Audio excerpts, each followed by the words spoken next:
नाजरीन आदाब, मैं हूं अफशा जबीन। आप देख रहे हैं महाराष्ट्र न्यूज। सबसे पहले नजर डालते हैं हेडलाइंस पर। महाराष्ट्र हुकूमत ने हमदर्दी बुनियादों पर कई अफराद को फराहम की मुलाजिमतें। मुंबई में मुनक़िदा प्रोग्राम से देवेंद्र फडणवीस और अजित पवार का खिताब।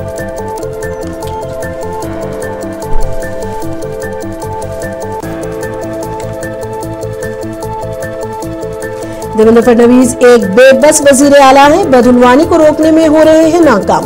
शिवसेना यूपीटी सरबराह उद्धव ठाकरे का बयान।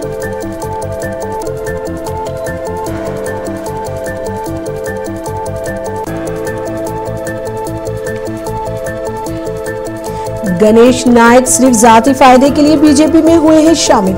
शिवसेना के रुकन पार्लियामेंट नरेश महास्के का इल्जाम।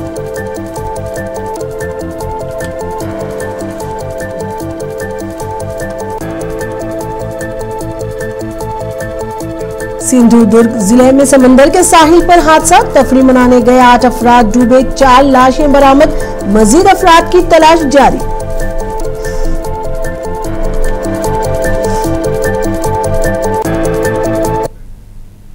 अब खबरें तफसील से। महाराष्ट्र हुकूमत ने हमदर्दी बुनियादों पर कई अफराद को मुलाजिमतें फराहम की। इस ज़िम्न में मुंबई में एक तकरीब मुनक़िद की गई जिसमें महाराष्ट्र के वज़ीर आला देवेंद्र फडणवीस और नायब वज़ीर आला अजित पवार समेत दीगर अहम शख्सियात ने शिरकत की। इस मौके पर मुतादिद अफराद को तकर्रुरनामे हवाले किए गए।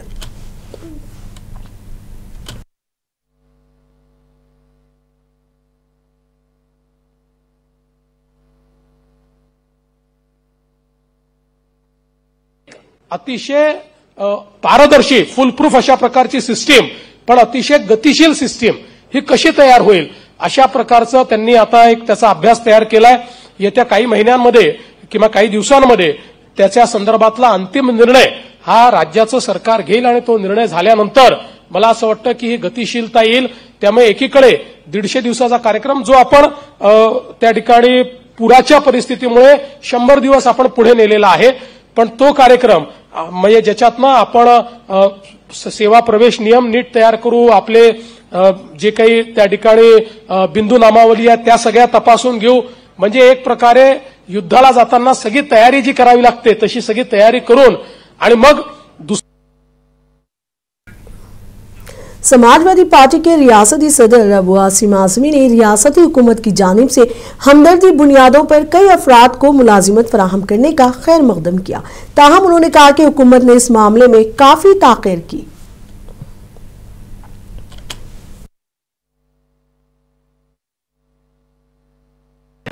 नहीं देखिए, आज ये अच्छी बात है, बहुत मैं बधाई देना चाहता हूं सरकार को। अनुकंपा में जिन लोगों की सर्विस थी उनका देहांत हो गया। अब जैसे 2008 के जो हुआ था उसमें मोरे ऑफिसर थे, चौपाटी में जिस तरह से उनको मारा गया, 2008 से आज तक उनको नौकरी नहीं मिली थी। मैं समझता हूं कि मुख्यमंत्री ने खुद माना इस बात को कि बहुत लेट हुआ, हालांकि उनको तुरंत सर्विस मिलना चाहिए था। तो जिनके परिवार के लोग जो है सेवा करते हुए उनकी मृत्यु हो गई, वो जगह खाली रही, तो उनको सबको सर्विस दी गई। तकरीबन 10,000 से ज्यादा लोगों को सर्विस मिली है। हम उनको बधाई देना चाहते हैं और हम ये कहना चाहते हैं आगे इतना लेट नहीं होना चाहिए, तुरंत उनको सर्विस देना चाहिए। इतने दिन तक जिनके परिवार के लोग देहांत हो गया, घर में कोई कमाने वाला नहीं है, इतना लेट होता है, वो जल्दी होना चाहिए। और अभी जो काम हुआ देर है दुरुस्त है, मैं बधाई देना चाहता हूँ। शिवसेना यूपीटी के सरबराह उद्धव ठाकरे ने देवेंद्र फडणवीस को एक बेबस वजीर आला करार दिया जो अपनी निगरानी में बढ़ती हुई बदउनवानी को रोकने में नाकाम रहे हैं। उद्धव ठाकरे ने नायब वजीर आला एकनाथ शिंदे पर भी तंज किया और मुंबई के शिवाजी पार्क में उनकी दशहरा रैली का हवाला देते हुए कहा कि दरवाजे बंद करने की जरूरत नहीं है। पुणे में एक प्रेस कॉन्फ्रेंस से खिताब करते हुए उद्धव ठाकरे ने शिंदे की बीजेपी लीडरों के साथ मुबैना तौर पर बंद कमरे की मुलाकातों का हवाला दिया और एक बार फिर उन पर पार्टी को तकसीम करने पर तनकीद की। उन्होंने कहा कि जिस तरह सहाफियों ने अपने कैरियर का आगाज सामना में किया वो दूसरे इदारों में शामिल हुए, इसी तरह शिवसेना का हिस्सा रहने वाले लीडरों ने दूसरी सियासी जमातों में शमूलियत इख्तियार की।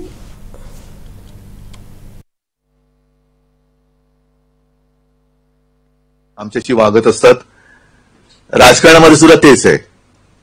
राजकारणामध्ये सुद्धा अनेक जण शिवसेनेमध्ये तयार झाले आणि पुढचं तुम्हाला काय सांगण्याची गरज नाही. बोलता बोलता तुम्ही ठाकरे ब्रँडचा उल्लेख केला. ठाकरे ब्रँड हा काही आत्ताच जन्माला आलेला नाही, तो गेल्या 5-6 पिढ्यांपासूनचा महाराष्ट्राला परिचित असलेला ब्रँड आहे. पण ठाकरे ब्रँड ज्यांनी नावारूपाला आणला अधिक प्रामुख्याने अर्थात माझे आजोबा आणि त्याच्यानंतर माझे वडील हिंदू हृदय सम्राट शिवसेना प्रमुख बाळासाहेब ठाकरे. आणि अभिमानाने सांगेन की त्या ठाकरे ब्रँडचा जन्म पुण्यामध्ये झालेला. त्याच्यामुळे भाई और बहनों, आपका और मेरा बहुत पुराना रिश्ता है. अरे याच्यात हसण्यासारखं काय, मी खरं ते आहे की नाही.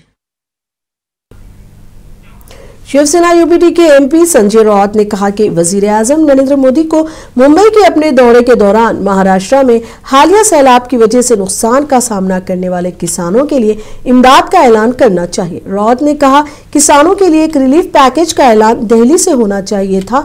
संजय राउत ने साल 2012 में पार्टी के बानी बाल ठाकरे की मौत के ऐलान में ताक़ीर के बारे में रामदास कदम के दावे पर भी अपना रद्द अमल जाहिर किया.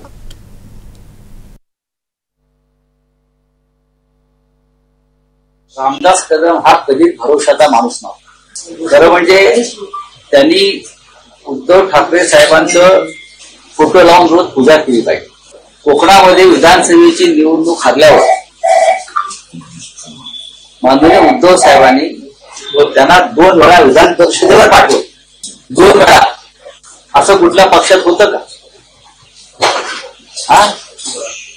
त्यांना 2 लोकांना विधान परिषदेवर पाठवायला पक्षाचा विरोध होता. 2 लोकांना विधान परिषदेवर सातत्यानं पाठवायला आमच्या पक्षामध्ये विरोध होता. त्यातले एक रामदास कदम आणि दुसरा नीलम गोरे. नीलम गोरेंचं पक्षातलं योगदान काय हा कायम प्रश्न विचारला गेला. आणि रामदास कदम यांना इतके वर्ष संधी मिळालेली आहे, आमदार मंत्री, त्यांना वारंवार आपण विधान परिषदेवरती का पाठवता असा उद्धव ठाकरेंना पक्षातून प्रश्न विचारले गेले. तरीही उद्धव ठाकरे हे एक दयाबुद्धीची गोष्ट असल्यामुळे आपले ज्येष्ठ सहकारी आहे. आम्ही उद्धवजींना ठीक आहे, तर त्यांनी 2 वेळा त्यांना 12 वर्ष विधान परिषदेवर. अनजानी बाला साहेब ठाकरे से मुतालिक रामदास कदम के बयान पर शिवसेना यूपीटी लीडर अनिल पारब ने कहा कि हम बाला साहब को अपना भगवान मानते हैं. इतने साल बाद उनकी मौत पर सवाल उठाना सियासत का हिस्सा है. उन्होंने कहा कि आज किसानों की हालत तशवीशनाक है. हुकूमत की तरफ से इस जानिब कोई तवज्जो नहीं दी जा रही है.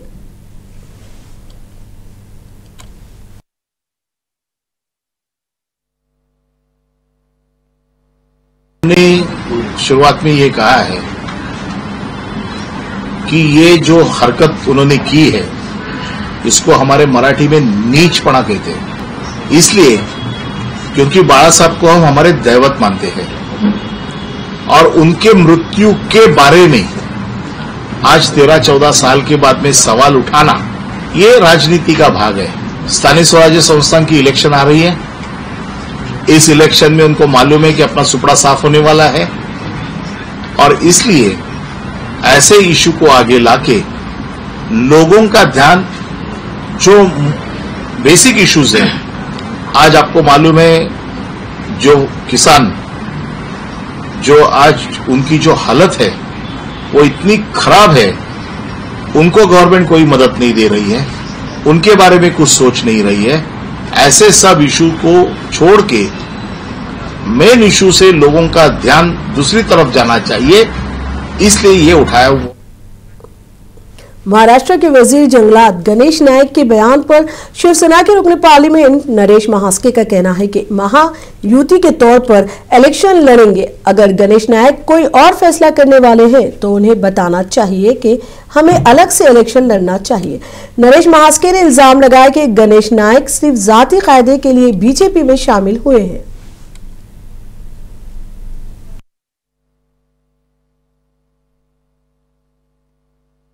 देखो, महायुति है, महायुति करके हम लड़ने वाले हैं. अगर गणेश नायक डिसीजन लेने वाले तो उन्होंने जाहिर करना चाहिए कि हम लोग अलग लड़ेंगे. अलग लड़ेंगे, लेकिन हमारे नेताओं के खिलाफ गाली गलौज करेंगे, कुछ गलत तरीके से बातें करेंगे तो हम लोग भी, हमारा कार्यकर्ता भी चुप बैठने वाला नहीं। अगर ये नालायक बोल रहे हैं, हमारे नालायकगिरी कौन है, नालायकगिरी कौन किसने किया है, पूरे नई मुंबई को मालूम है, पूरे महाराष्ट्र को मालूम है। हर एक व्हाट्सएप पे सब वीडियोज आए नालायकगिरी के। अगर ऐसे करते होंगे तो सिर्फ व्हाट्सएप में, फिल्म थिएटर में भी वो वीडियो चलेंगे।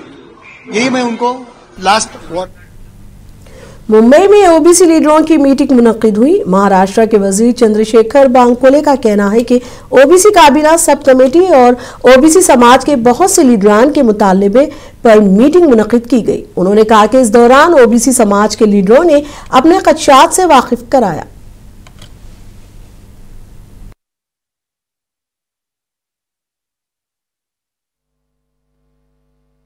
महाराष्ट्र में ओबीसी जो हमारे कैबिनेट सब कमेटी है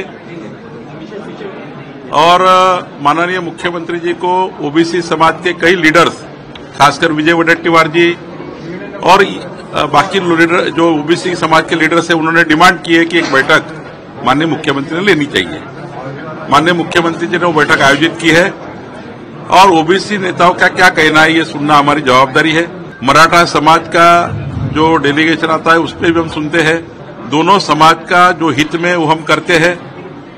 ओबीसी का ना मराठा को जाए, मराठा का ना ओबीसी को आए, किसकी की ताटी का किसको ना जाए, ये भी निर्णय हम करते हैं। तो मुझे लगता है आज की बैठक ओबीसी समाज के मन में कुछ शंकाएं है, कुछ संशय है, वो उनके संशय और शंकाएं वो आज जालना में कांग्रेस की जानिब से धरना मुनक्किद किया गया। कांग्रेस लीडरान का कहना है कि गुज़िश्ता चंद दिनों में जिला और रियासत भर में शदीद बारिशों से किसानों की फसलों को नुकसान पहुंचा है, ताहम हुकूमत कोई मदद फराहम नहीं कर रही और महज रिपोर्ट बना रही है। कांग्रेस के जिला सरबराह राजा भाव देशमुख ने कहा कि कांग्रेस की तहरीक सोई हुई हुकूमत को जगाने के लिए मुनक्किद की गई थी।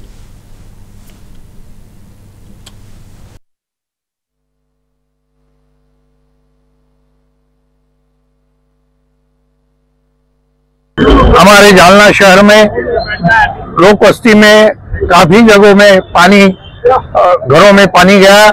उसी तरीके से हर शेतकरी के खेतों में 3-3, 4-4 फीट का पानी 8-10 दिन से खेतों में पानी है और उस वजह से खेती का 100% नुकसान हुआ है। इसलिए पूरे शेतकरियों को ओला दुष्काल जाहिर करके अतिवृष्टि की सुविधा उनको जो भी है उनको सरसगट हेक्टेयर 50,000 रुपए देने की मांग करने के लिए हमने एक अभी आंदोलन छेड़ा है और हम कलेक्टर को उसके बारे में निवेदन देने वाले।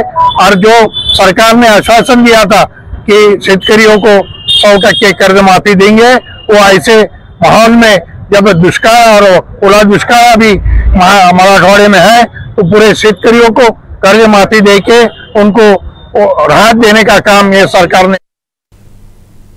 नांदेड़ जिले में इस साल 3 से 4 मरतबा सैलाबी सूरत हाल से शहर के नशीबी इलाकों व गरीब बस्तियों में बहुत ज्यादा नुकसान हुआ है। कांग्रेस कमेटी की जानिब से सैलाब मुतासरीन में 5,000 राशन की तकसीम का प्रोग्राम शहर के पाकिजा फंक्शन हॉल में मुनक्किद किया गया।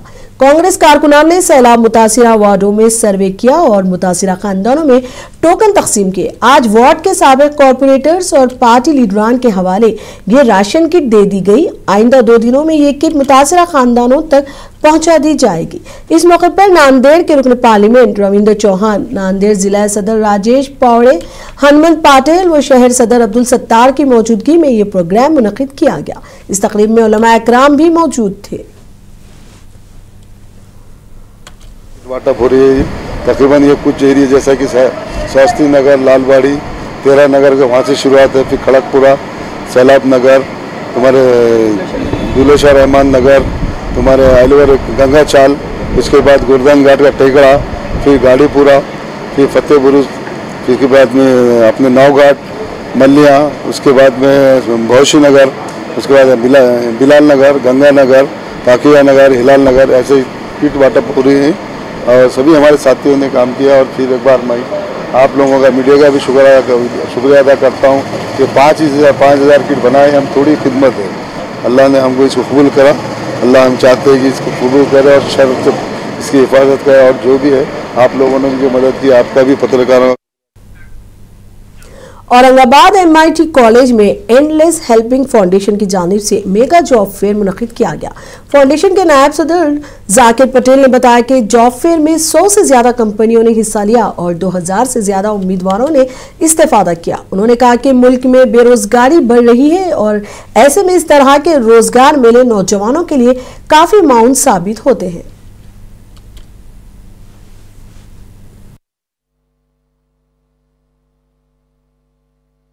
एंडलेस हेल्पिंग फाउंडेशन ने जो महामेड़ावा यहाँ पे आयोजित किया है, इसको पूरा मराठवाड़ा और मराठवाड़े के बाहर से बहुत सारे लोग या कैंडिडेट्स यहाँ पे आए हुए और हमने जितना चाहा था उससे ज्यादा यहाँ पे जो है तो रोजगार मेड़ावे के लिए हमारे पास में नौजवान साथी आए। अभी जैसा मैंने मेरे स्पीच में कहा है कि स्टेट गवर्नमेंट, सेंट्रल गवर्नमेंट और तमाम फाउंडेशंस है, तमाम एजुकेशन सोसाइटीज है और कंपनीज है, अलग अलग NGOs है, ये हमेशा ही रोजगार देने का काम कर रहे हैं। लेकिन इंडिया की जो पॉपुलेशन है, पॉपुलेशन के हिसाब से जो बेरोजगारी आज बढ़ रही है, तो हम सबका आज काम है कि ज्यादा से ज्यादा हम लोगों को रोजगार कैसे प्रोवाइड कर सकते हैं। तो इसके बाद में भी हमारे जो है तो हर साल 6 महीने के अंदर हम लोग ऐसे महारोजगार मेड़ावे लेके ज्यादा से ज्यादा एंडलेस हेल्पिंग फाउंडेशन और कंपनियों के माध्यम से जो है तो हम रोजगार देने की कोशिश करेंगे।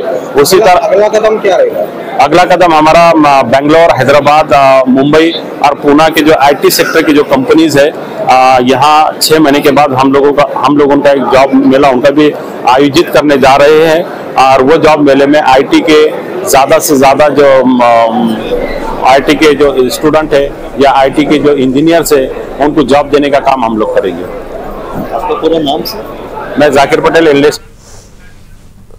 नांदेड़ जिले के देगलूर डिवीजन में बरादरान वतन की जानिब से बदकमा त्यौहार रिवायती अंदाज में जोश व खरोश के साथ मनाया जाता है। इस त्यौहार में मुख्तलिफ अक़साम के फूलों का इस्तेमाल किया जाता है। एक मुस्लिम खानदान बरसों से बदकमा के लिए रंग बिरंगी के कागजात से फूल और गुलदस्ते बना रहा है।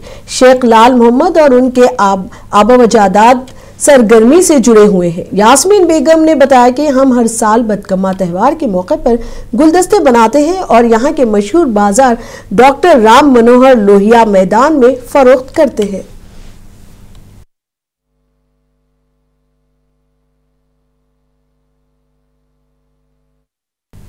जालना में नालों की मुनासिब सफाई ना होने की वजह से जालना के मकीनों की हालत राज सब जानते हैं। हालिया बारिश में मकीनों को काफी नुकसान हुआ है। जहां समाजी तंजीमें नालों की सफाई के लिए करोड़ों रुपए खर्च कर रही हैं, वहीं एक JCB की जानिब से दरियाए कंडेलगा में कचरा फेंकने की वीडियो सोशल मीडिया पर वायरल हो रही है। इस वाक़े पर शहरियों में शदीद गम व गुस्सा पाया जा रहा है और हुक्काम और मुलाजिमीन के खिलाफ कार्रवाई का मुतालबा किया जा रहा है। जब अवाम कचरा और दरिया में फेंकते हुए तो म्यूनिसिपल कॉर्पोरेशन कार्रवाई करती है। ये देखना दिलचस्प होगा कि म्यूनिसिपल कॉर्पोरेशन जब कूड़ा नदी में फेंक रही है तो म्यूनिसिपल मुलाजिमीन के खिलाफ क्या कार्रवाई की जाती है।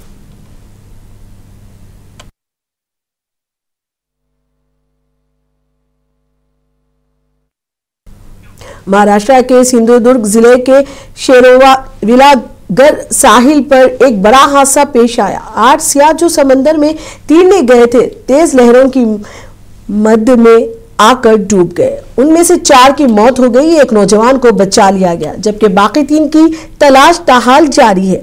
हलाक होने वाले तमाम अफराद का ताल्लुक एक ही खानदान से था और वो साहिल समंदर पर पिकनिक मनाने गए थे। पुलिस और दीगर रेस्क्यू टीमें जाए हादसे पर पहुंच गई है।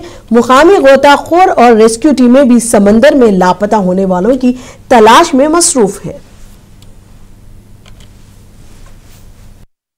तसा धोकादायक नाहीये, समुद्र पूर्णपणे सपाटी असते, पण आता हे कसं उसळलेलं आहे समुद्र, वातावरणच निसर्गाचं सगळं बदललेलं आहे, त्यामुळे समुद्र खवळलेला आहे सध्याच्या परिस्थितीमध्ये। त्या परिस्थितीमध्ये पर्यटकांनी पण आतमध्ये जाताना खूप विचार करून गेलं पाहिजे। स्थानिक लोक त्यांना विरोध करतात, तुम्ही जाऊ नका म्हणून, पण पर्यटक हे ऐकत नाहीत, उलट सांगतात आम्ही आनंद लुटायला आलो आहे समुद्राचा, तुम्ही कशाला आम्हाला सांगताय।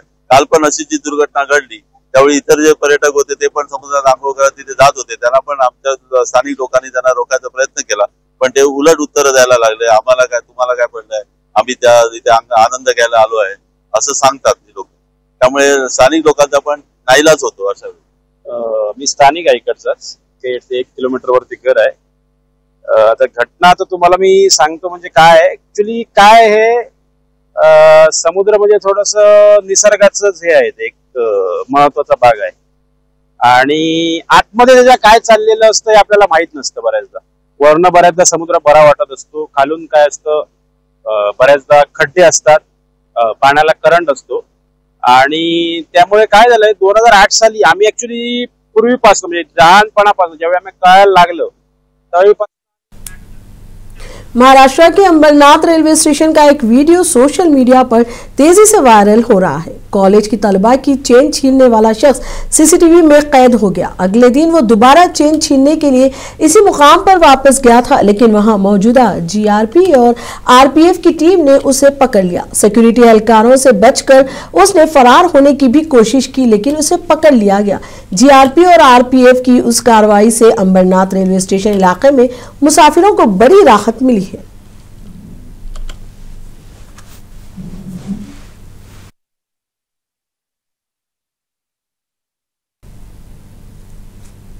हिंदुस्तानी महकमा मौसमियात ने तूफान शक्ति की वार्निंग जारी की है। आईएमडी के मुताबिक तूफान शक्ति का असर महाराष्ट्र के कुछ अजला में 4 अक्टूबर से 7 अक्टूबर के दरमियान देखा जा सकता है।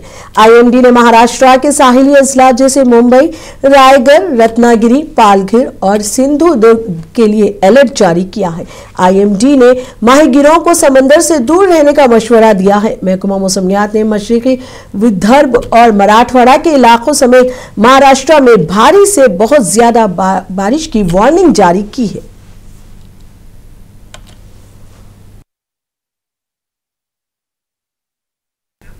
महाराष्ट्र न्यूज में अब तक के लिए इतना ही। मुझे दीजिए इजाजत। आदाब।